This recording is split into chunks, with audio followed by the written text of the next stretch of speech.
Hello, good afternoon. So now, because there's so many weeds in our grass, so I put the weeds barrier fabric there until here. So I'm not yet done.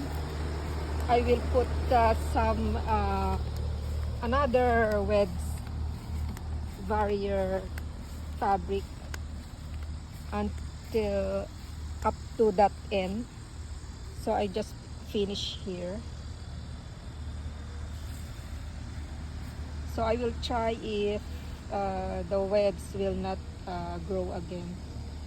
But there's a lot of webs here. So I bought the